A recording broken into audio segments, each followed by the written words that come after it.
আসসালামু আলাইকুম রহমতুল্লাহি ওবরাকাতুহু।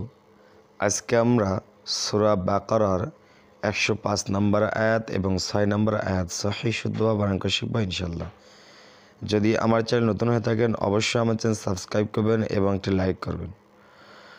আউযু বিল্লাহি মিনাশ শাইতানির রাজীম। বিসমিল্লাহির রহমানির রহিম। মা ইয়াওয়াদ্দুল্লাযীনা কাফারু। মিম আলিফ জবর মা, জবর বাম পাশে খালি আলিফ এক আলিফ টান, ইয়া জবর ইয়া, মা ইয়া। ওয়াও যা দালকে ধরবে, দালের বে তাসদিদ রয়েছে। এই তিন দাতলা চিহ্নকে তাসদিদ বলা হয়। এই তিন দাতলা চিহ্ন যে হরফে থাকবে সে হরফ আমরা দুইবার করে উচ্চারণ করব। তাহলে আমরা বলবো মা, ইয়া জো ইয়া, ওয়াও দাল জো ওয়াদ, দাল লাম পেশ দুল। দেখেন এখানেও তাসদিদ রয়েছে। তাহলে মা ইয়াওয়াদ্দুল, মা ইয়াওয়াদ্দুল। লাম জল্লা, জালিয়া যে জি, জেরের বাম পাশে জজমালা ইয়া এক আলিফ টান, নুন জবর না। মা ইয়াওয়াদ্দুল্লাযীনা, মা ইয়াওয়াদ্দুল্লাযীনা। জি জালটা নরম করে উচ্চারণ করব, জিব্বার আগা থেকে উচ্চারণ করে বলবো মা ইয়াওয়াদ্দুল্লাযীনা। কাফ জবর কাফ, ফা জবর ফা, কাফা র পেশ রু, কাফারু। পেশের বাম পাশে জজমুলা ওয়াও এক আলিফ টান। তাহলে আমরা বলবো মা ইয়াওয়াদ্দুল্লাযীনা কাফারু। মিম নুন জের মিন, হামজা হা জবর আহ, এটাকে বলা হয় জজম। এই জজমুল হরফ ডান দিকে হরকতের সঙ্গে একত্রে একবার পড়তে হয়। এই দুইটা একটু মনে রাখবেন, তাসদিদ দুইবার উচ্চারণ হয়, জজম একবার উচ্চারণ হয়। তাহলে মিম হামজার মিন, মিম নুন জের মিন, হামজা হা জবর আহ, মিন আহ, মিন আহ। লাম লাম জের লিল, মিন আহ লিল, মিন আহ লিল। কাবজের কি, তা খারাজ তা, খা জবর রয়েছে এক আলিফ টেনে পড়বো, বাজের বি। তাহলে বলবো কিতাবি, মিন আহ লিল কিতাবি, মিন আহ লিল কিতাবি। মা ইয়াওয়াদ্দুল্লাযীনা কাফারু মিন আহলিল কিতাবি। ওয়াজর ওয়া, লাম লাম জবর লাল। দেখেন এখানে লাম রয়েছে, আলিফ আলিফ রয়েছে, এগুলোর কিচ্ছু না, এই জন্য এগুলো সব বাদ দিয়ে লামটা এই লামকে ধরবে, কারণ লামের উপর জজম রয়েছে। তাহলে ওয়াজর ওয়া, লাম লাম জবর লাল, ওয়ালাল। মিমশিন পেশ মুশ, রজের রি, মুশরি, ওয়ালাল মুশরি। কাফিয়াজের কি, নুন জবর না, কাফেজের কি এক আলিফ টান, জেরে বম্বা জজমুল ইয়া এক আলিফ টান। তাহলে ওয়ালাল মুশরিকিনা, ওয়ালাল মুশরিকিনা। হামজা ইয়া জবর আই, ঈদগামে বা গুন্না, গুন্না করে পড়তে হবে। যদি নুন সাকিনে পরে তাসদিদ ইয়া থাকে তাহলে সেখানে গুন্না করে পড়তে হবে, বলতে হবে হামজা ইয়া জবর আই। মনে রাখবেন এটা, ইয়া পেশ ইউ, আই ইউ। নুন জা জবর নাজ, জা জবর জা, লাম জল্লা, ইউনাজ জালা, ইউনাজ জালা, ইউনাজ জালা। আই ইউনাজ জালা, আই ইউনাজ জালা। ওয়ালাল মুশরিকিনা আন ইউনাজ্জালা। মা ইয়াওয়াদ্দুল্লাযীনা কাফারু মিন আহলিল কিতাবি ওয়ালাল মুশরিকিনা আন ইউনাজ্জালা, ওয়ালাল মুশরিকিনা আন ইউনাজ্জালা। আইন জবর আ, লামিয়া জবর লাই, আলাই কাব মিম পেশ কুম, এটাকে বলা হয় ঈদগাম বাগুন্না। যদি মিম ঈদগামের সাফাবি, মিম সাকিনে পরে তাসদিদরা মিম থাকলে সেখানে গুন্না করে পড়তে হবে। এইটা তো মনে রাখবেন যে মিমের তাসদিদ গুন্না করা ওয়াজিব, এতটুকু মনে রাখলেও চলবে। তাহলে আলাই কুম, মিম নুন জার মিন, ইজহার গুন্না ছাড়া পড়তে হবে। নুন সাকিন খ থাকার কারণে নুন সাকিন গুন্না ছাড়া পড়তে হবে। তাহলে আলাই কুম মিন, খ যায় ইয়াকে দেবো, খয়া জবর খয়, আলাইকুম মিন খয়। রমিম দুই যা রিম, ঈদগামে বা গুন্না, গুন্নার পড়তে হবে। খয় রিম, খয় রিম। মিম যা রকে ধরবে, নুন বাদ যাবে, রকে ধরবে। দেখেন জজমের পরে যদি তাসদিদ থাকে তাহলে জজমওয়ালা হরফ প্রাধান্য পায়, কারণ সাকিন জজমওয়ালা হরফ এক বহুবচন হয়, তাসদিদুল হরফ দুই বহুবচন হয়, এই জন্য শক্তিশালী তাসদিদ। এই জন্য মিম যা রকে ধরবে, নুনকে না ধরে। তাহলে মিম রজের মির, রবাদ রব, বাজের বি, কাপ মিম পেশ কুম, মির রব্বিকুম, মির রব্বিকুম, খয়রিম মির রব্বিকুম, খয়রিম মির রব্বিকুম।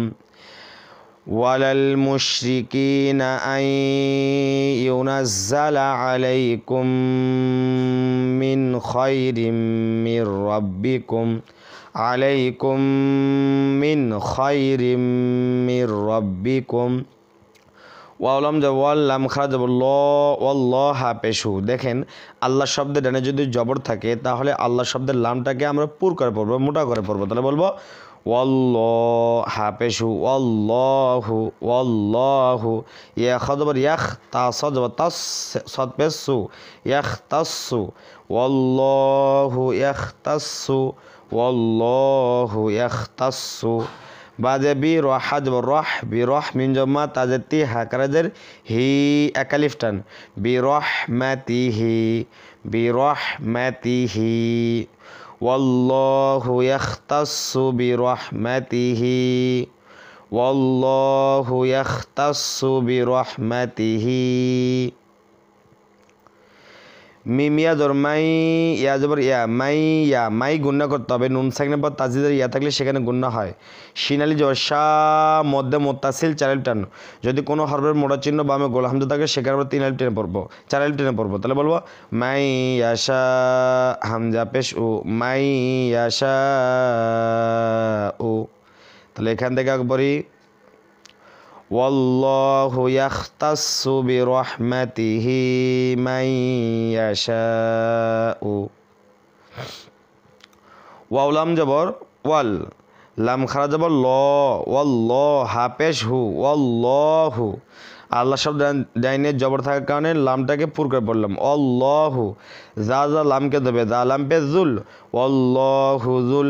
ফা দত জবর ফাদ, ফাদ লাম লাম যে লিল, ফাদ লিল, আইন জবর আ, জয়া জি, জ নরম করে পড়তে হবে। তাহলে আজি মিমজার মি, আজিমি। এখন যদি আমি এখানে অক্ফ করি, অর্থাৎ থেমে পড়ি, অক্ফ মানে থেমে পড়া, তাহলে মিম সাকিন দেব। আজিটাকে আমরা আগে 1 আলিফ টেনে পড়ছি, ওয়াকফ করার কারণে এটাকে আমরা 3 আলিফ টেনে পড়বো। তাহলে আমরা বলবো আজিম, ওয়াল্লাহু যুল ফাদলিল আজিম, ওয়াল্লাহু যুল ফাদলিল আজিম। এরপর আসুন মিমালি জর্মা, নুন নুন জবর নাং ইকফা, অর্থাৎ নুন সাকিনের পরে সিন থাকলে নুন সাকিনের গুন্নাকে ভিতর লোকে গুন্না করে পড়তে হবে। এই জিনিসটা মনে রাখবেন, আমি যেটা এখন বলবো সেটা মনে রাখবেন। সেটা হলো যদি নুন সাকিন অথবা তানবিনের পরে হামজা হা, আইন হা, গইন খ, অর্থাৎ মাখরাজের প্রথম 3টে মাখরাজ যদি কি পাওয়া যায়, না পাওয়া যায়, সেক্ষেত্রে আমরা নাকের ভিতর লোকে গুন্না করে পড়বো অনিশ্বর দিয়ে। আর পাওয়া গেলে গুন্না ছাড়া পড়বো, এটা মনে রাখলেই চলবে। তাহলে নুন নুন জবর নাং ইকফা, সিন খ জবর সাখ, মা নাং সাখ, মা নাং সাখ। মিম নুন জার মিন, হামজা খারা জবর আ, মিন আ, 1 আলিফ টান, ইয়া জবর ইয়া, তা 2 জার 3, মিন আয়াতিন, মিন আয়াতিন, মিন আয়াতিন। মা নাং সাখ মিন আয়াতিন, মা নাং সাখ মিন আয়াতিন। হামজা অজবর আও, নুন নুন পেশ, নুং ইকফা। এই যে নুন সাকিনের পর সিন রয়েছে, তার 9 নু অনেশ্বর নুং এভাবে উচ্চারণ হবে। তারা আও নুং সিন যাচ্ছি, হাল হা জরবম পাশে খালি আলিফ 1 আলিফ টান, আও নুং সিহা, আও নুং সিহা। মা নাং সাখ মিন আয়াতিন, আও নুং সিহা। নুন হামজা জবর না, তাজের তি, না তি, বাজের বি, খয়া জবর খয়, না তি বি খয়। দেখেন এখানে রয়েছে উপরে দেখতেছেন না, এটাকে নাম হলো উল্টা দাঁত। এই যে নোকটাতে পাওয়া যাইতেছে, দেখা যাইতেছে নিচে, এই নোকটাটা হলো উল্টা দাঁতের নিচে রয়েছে, এই জন্য আমরা এটাকে বলবো বা। উল্টাতে নিচে এক নুক্তা থাকে এখানে বা, আর এটা খরবে এক নুক্তা থাকে। তাহলে নুন হামজা দ না তাজে তিনা তি বাজের বি খয়া যাবার ক্ষয় বি ক্ষয় র মিম দুই যে রিম ঈদগা বা গুণা করতে হবে, মিমে তাজ গুণা করা অজীব। বি খয় রিম মিম নুন যে মিন হালিফ জের হা, তিন আলিফ টান উপরে চিকন চিনো বামে লম্বা হামজা, এই জন্য তিন আলিফ টান পড়বো। তাহলে খয় রিম মিনহা বি খয় রিম মিনহা নাতি বি খয়রিম মিনহা। হামজা ওয়াদুর আও মিম সাদে মিস আও মিস লাম দেলি হালিফ জর হা জবর বাম পাশে খালি লিফ এক আলিফ টান আও মিসলিহা বি খয়রিম মিনহা আও মিসলিহা। মা নানসাখ মিন আয়াতিন আও নুনসিহা নাতি বি খয়রিম মিনহা আও মিসলিহা।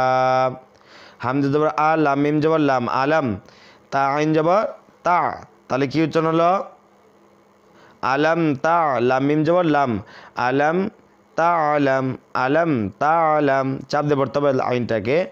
হামজা নুন জবর আন নুনের তাসে গুণা করো অজীব নুন নাম জবর নাল লাম খারাজ ল হা জবর হা আন্নাল্লাহা আলাম তা'লাম আন্নাল্লাহা আলাম তা'লাম আন্নাল্লাহা। আইন জবর আলাম ইয়া খারাজ জবর লা আলা কাফলাম পেশ কুল্লাম জেলি কুল্লি শিনিয়া জবর শাই কুল্লি শাই হামজা দুই জার ইং ইকফা। তানবিনের পরে কফ থাকলে তানবিনটাকে নাকভিতর লোকে গুণা করে পড়তে হয়। তাহলে বলবো ইং শাই ইং আন্নাল্লাহা আলা কুল্লি শাই ইং কফ জ ক দালে জেদি জেরে বাম জজমলা ইয়া একালিফ টান র দুই পেশুন কদির নফকলে কদির শাই ইং কদির আলাম তা'লাম আন্নাল্লাহা আলা কুল্লি শাইইন কদির। তাহলে আজকের ভিডিও এই পর্যন্ত। যদি ভালো লাগে অবশ্যই আমার চ্যানেল সাবস্ক্রাইব করবেন এবং লাইক করবেন। আর আপনারা যদি কায়দার পাঠ পড়তে চান তাহলে আমার ডিসক্রিপশনে কায়দার পাঠগুলো দেওয়া আছে, সেখান থেকে দেখে নেবেন, তাহলে এই পাঠগুলো আরও সহজ হয়ে যাবে। আসসালামু আলাইকুম ওয়া রাহমাতুল্লাহি ওয়া বারাকাতুহু।